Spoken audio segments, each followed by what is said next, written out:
1 Samuel and chapter 29. We're going to be covering this whole chapter together and working through it bit by bit. With your Bibles open then, let me ask you this question to begin. Have you ever wondered, what's the fundamental difference between Saul and David that would lead these two men to such completely different endpoints in their life? Have you ever thought about that? Like, what's the fundamental difference between Saul and David that leads them to these totally different places? I mean, both men were anointed king of Israel, right? Both of these men actually had some high strengths, and both of these men had some glaring weaknesses and flaws, as we've been seeing. And yet Saul's life ends in tragedy. We saw that last week. And then David's life, by contrast, even through the ups and downs of his journey, David stays aligned with God's purposes and God's blessing. So what's the fundamental difference here? I mean, we're actually meant to compare Saul with David. Do you realize that? The author of 1 Samuel, by the time we get to this place in this book, he begins to go back and forth between David's story and Saul's story in such a way that we're meant to contrast and compare their two journeys. Remember, several verses back, David's dilemma was left unresolved. We were left on a cliffhanger. And the story cuts over to Saul, and we read that bit about his exploits with the witch of Endor. And now, today, we're going to cut back to David's story once again, and we're going to see how his drama continues, okay? So these two stories contrast, and we're meant to compare them.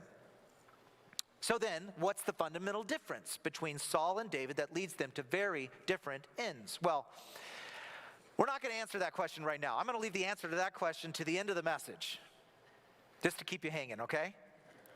First, let's look at the story. Let's cue in on chapter 29, and we're going to draw out two insights from the story together, okay? So first, the story. Remember that David had had enough of this chase, being chased by Saul relentlessly. And so finally he makes the foolish decision to cross over enemy lines and essentially defect into Philistine territory with his army and their families. And David goes over there and he joins forces with the Philistine king of Gath named Achish. David offers his men to Achish to serve as mercenary soldiers alongside of the Philistines. In fact, we the readers know David's actually working undercover, as it were. He's going out and he's raiding Israel's enemies. But he pretends that he's raiding Israelite territories, and he takes the spoils and brings them back to King Achish. It's this undercover operation, if you will. It seems to be working swimmingly until Achish comes and insists that David and his men join a massive campaign where they will go and they will fight against Israel. Now David was in a true pinch, like a true dilemma, because he's got to ask himself, will I blow my cover and maybe risk the lives of the families here and my soldiers? Or am I actually going to join the Philistine armies in attacking the people of God, Israel, God's people? Just to remind us of this tension, okay? Look back in your Bibles to chapter 28, verse 1 and 2. Look there, chapter 28, verse 1, we read, "In those days the Philistines gathered their forces for war to fight against Israel. And Achish said to David, 'Understand that you and your men are to go out with me in the army.' David said to Achish, 'Very well, you shall know what your servant can do.' And Achish said to David, 'Very well, I will make you my bodyguard for life.'"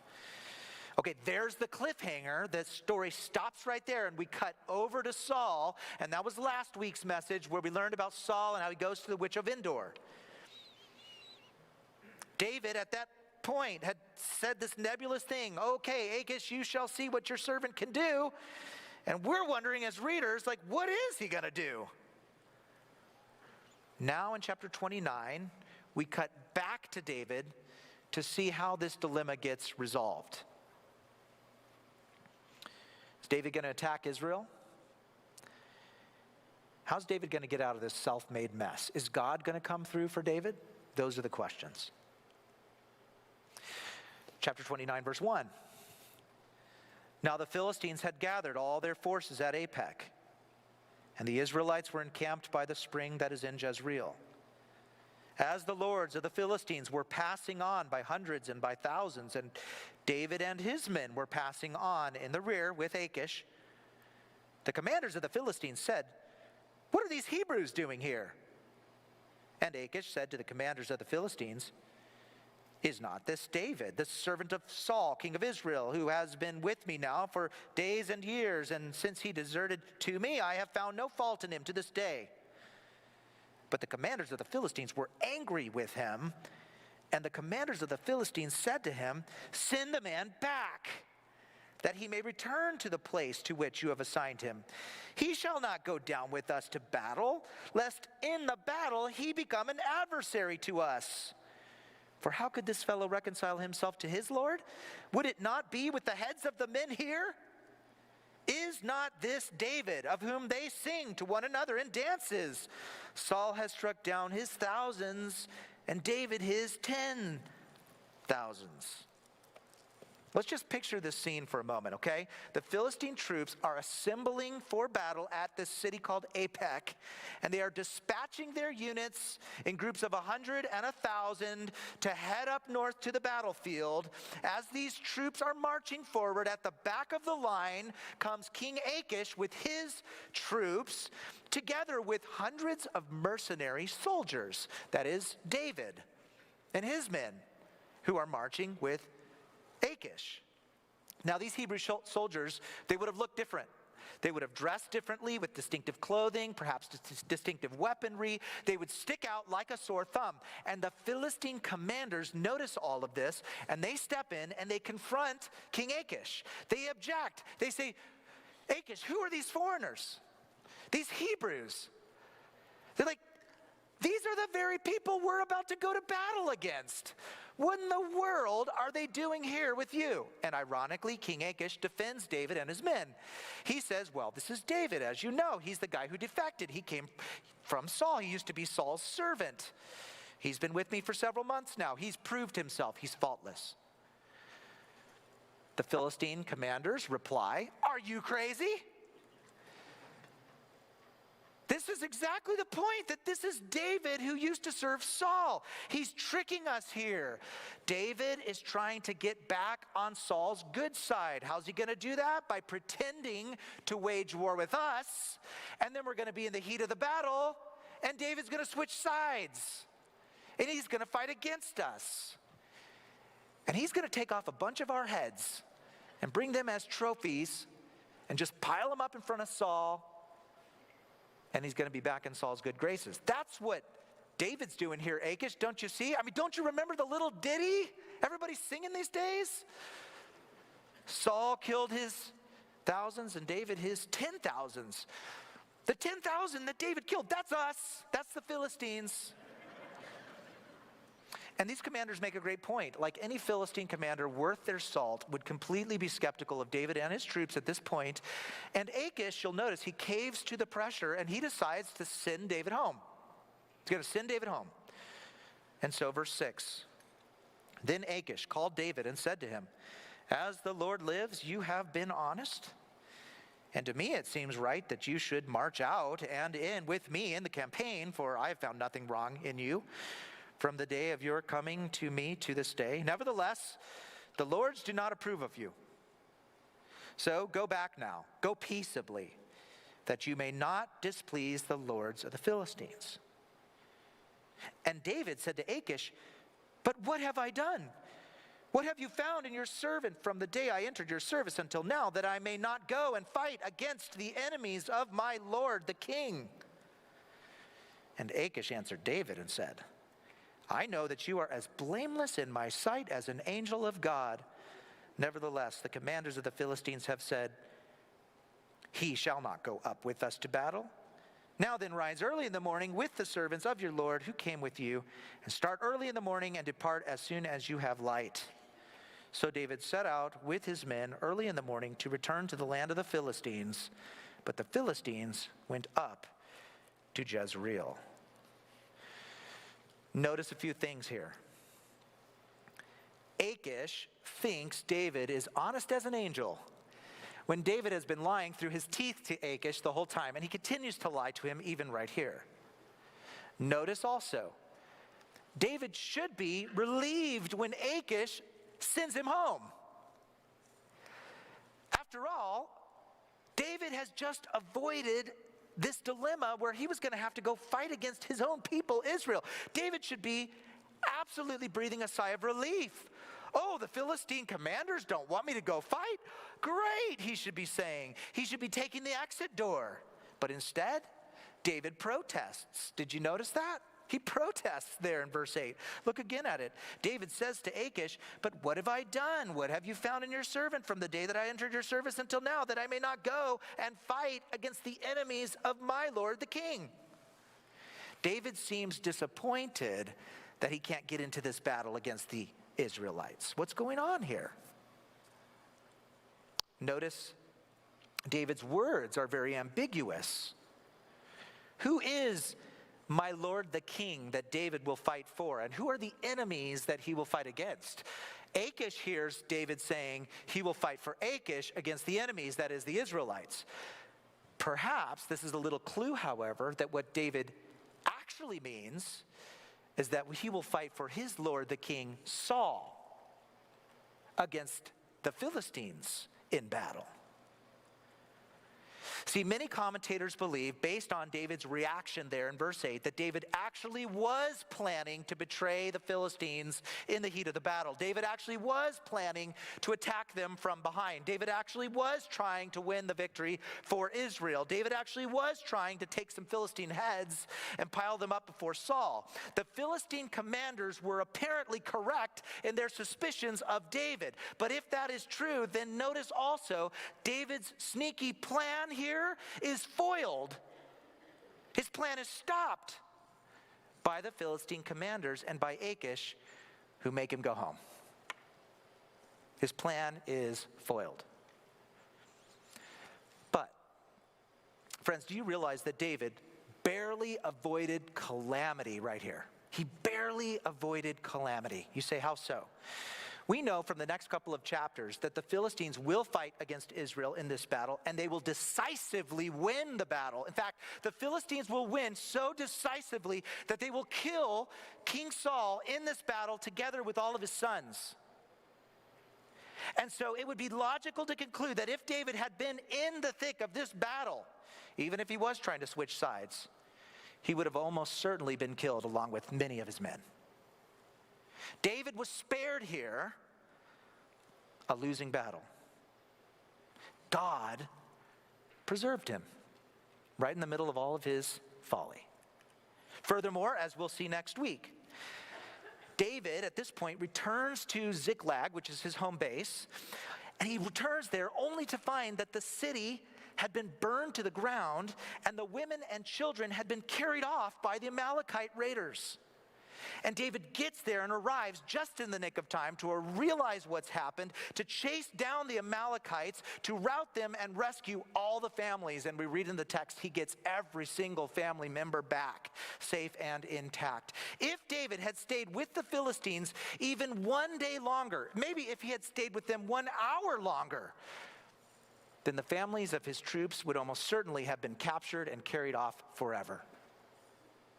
God had provided a way for David to escape the catastrophe of the battle, and God had provided a way for David to get back on time to rescue his loved ones. Wow. God saves David from the brink of disaster here. And here's what I want to ask you. How does God do it? Who does God use to save David? The Philistines. God rescues David from disaster and calamity using the Philistines. God rescues David through the pagan, godless Philistine commanders who send him home. Philistines to the rescue. David could say, I'm saved by grace alone through Philistine alone, right? And so here's the first insight we can glean from this story. God can use the most surprising instruments to show his people grace. And God can use the most surprising instruments to show his people grace.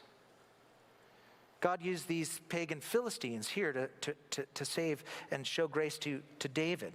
It reminds me of the story of Jonah. In that story, God uses these pagan sailors and their religious devotion on that ship. Those pagan sailors finally insist that something's got to be done, and they end up being the ones that throw Jonah overboard into the water so that God can have him be swallowed up by that great fish and then delivered safely to land so he can get back to the mission he was supposed to be on in the first place. God used in Jonah's life pagan sailors to rescue Jonah, God's prophet. And God can do those kind of things. It also reminds me of the times in our lives where God very frequently, doesn't he? He uses unbelievers. He uses unbelievers to show us his grace and to do us much good. For instance, sometimes God can use a secular politician who knows really nothing of God. But God can use a secular politician to enact legislation that ends up providing protection for Christians and promoting their welfare.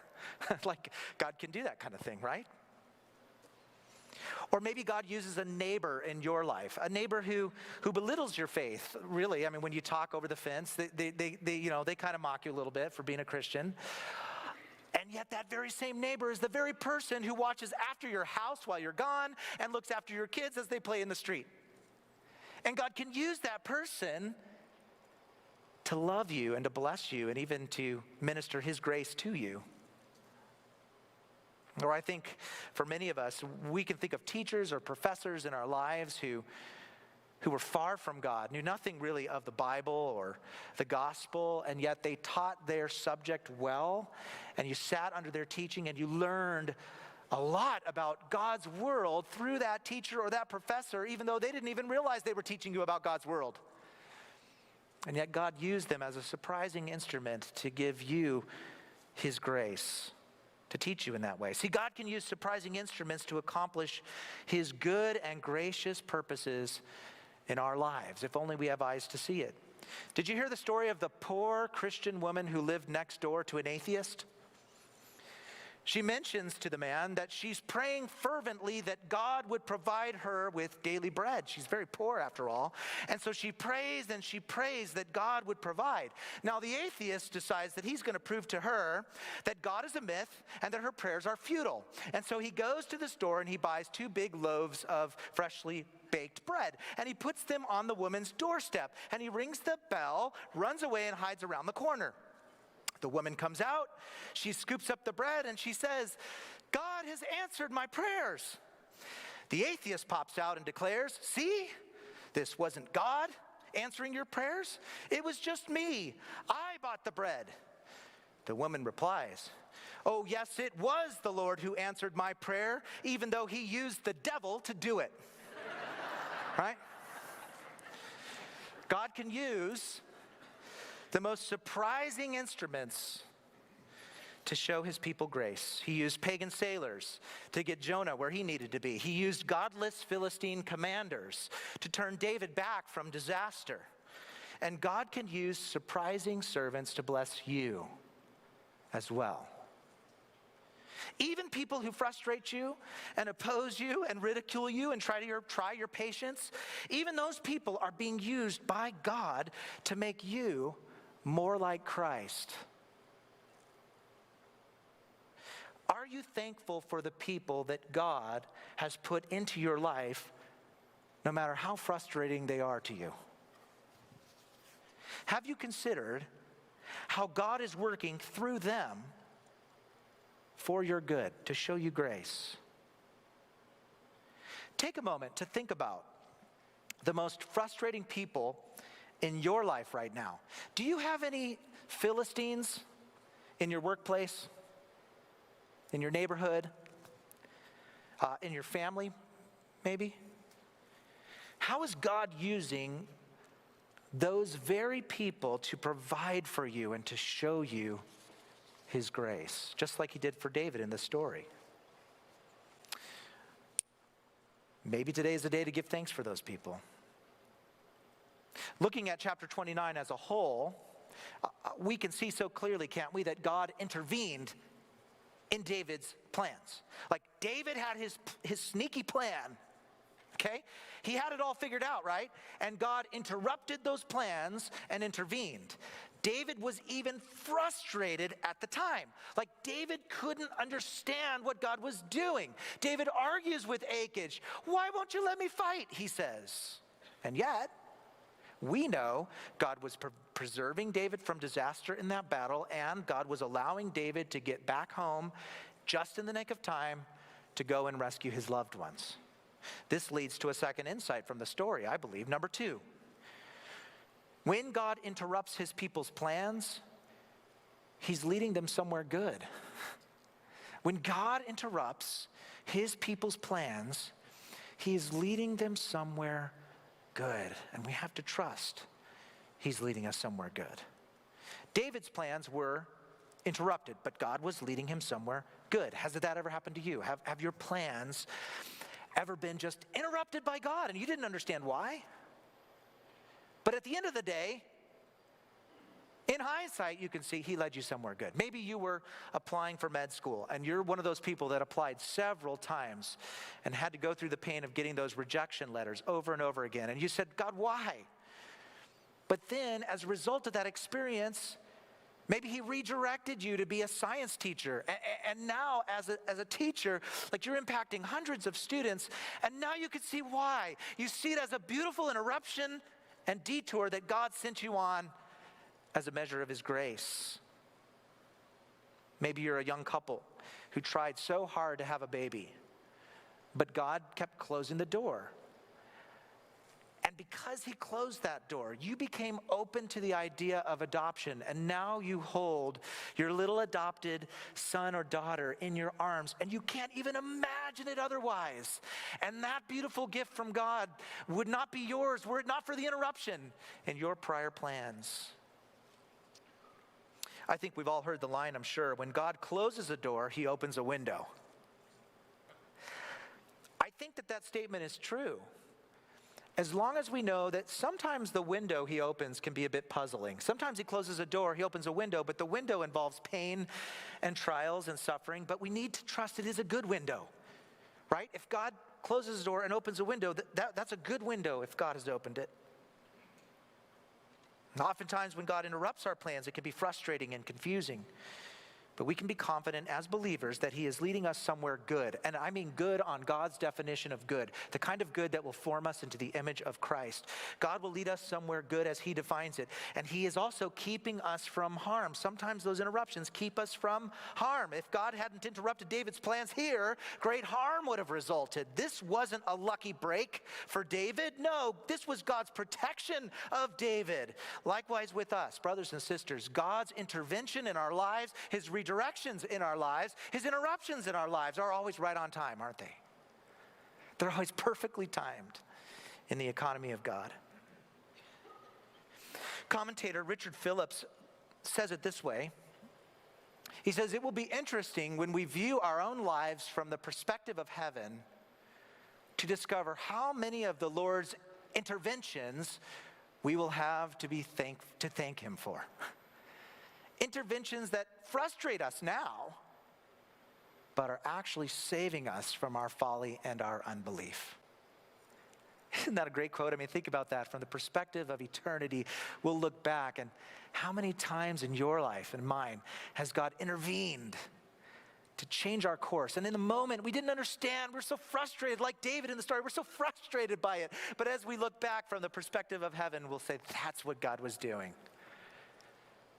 Sending us somewhere good and preserving us from harm.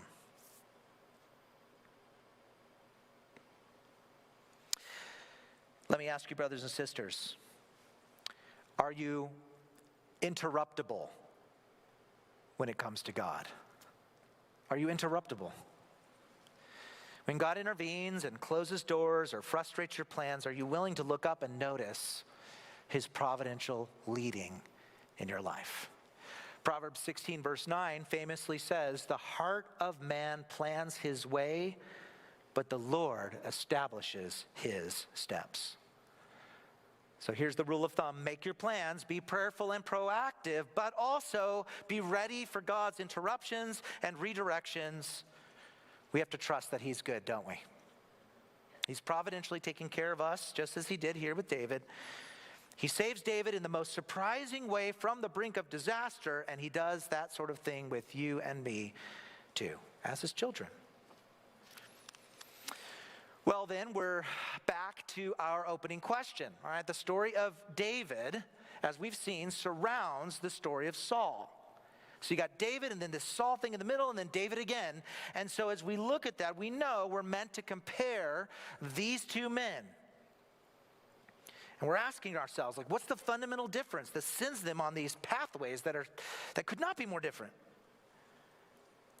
David is here making foolish decisions to travel across enemy lines, pal around with the Philistines as an undercover agent, and God uses the Philistines to rescue David from disaster. By contrast, there is Saul, who makes common cause with a witch and ends up being killed by Philistines. Both of these men have their problems and they have their faults, but one man is rescued by Philistines, that's David, and one man ends up being killed by Philistines, and that's Saul. So what's the fundamental difference between David and Saul that leads to such different ends? One word, my friends. The difference is grace. God's grace.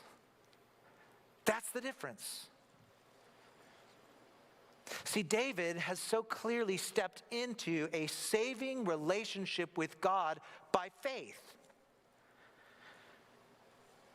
Because that's the case, because David is in this relationship with God by faith, this means that his life is now surrounded by God's grace. David's life is fueled by grace. His life is guided by God's grace. His life is protected by the grace of God. His life is sustained by God's relentless grace.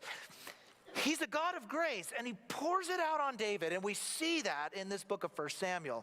Even when David wanders across enemy lines and makes a mess of things, God's grace perseveres him and corrects him and draws him home, right?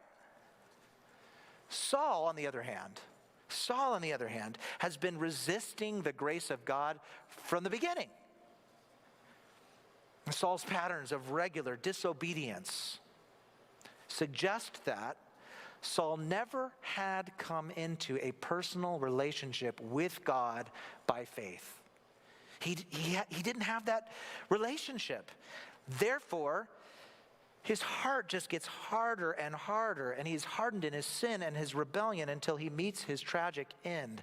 Saul remains outside the realm of God's grace. Two men, both of them have plenty of faults, don't they? One man resists God's grace. The other man is immersed in God's grace. This should drive you to ask a very important question about your life. You should be asking, do I have a saving relationship with God through David's greater son, Jesus? And therefore, by having that saving relationship with God through Jesus, I am therefore a part of that grace. That preserving, protecting, nurturing grace. You should ask yourself, am I putting my trust in Jesus Christ alone for salvation? Am I depending on his perfect life, his atoning death, his bodily resurrection as the basis upon which I am made right with God and I gain access to eternal salvation? If your answer to that is yes, I am in Christ, I do have that relationship with Christ by faith, then if that's true of you, your life is now enveloped by grace just like David's life was. What a comfort that should bring to your heart. What a comfort. Because it means that God saved you by his grace. God will protect you by his grace. He will nurture you by his grace. He will grow you by his grace. And he will persevere you, brothers and sisters, by his grace all the way to glory. If you're in a saving relationship with God through Christ, David's greater son, then your story ends in the embrace of this God of grace. Just like David here, there's going to be times in your life where you blow it. There's going to be times in your life where you cross over into enemy lines and you make a fool of yourself and everybody around you. But even there, even in the far country, God will use surprising things to interrupt your foolish plans, and he will draw you back to himself if you are truly his, because his grace never lets you go. Brothers and sisters, do you marvel at this grace of God? How gracious has he been to you? Lean on this grace today. Trust that he is leading you somewhere good, even when he interrupts your plans. Amen?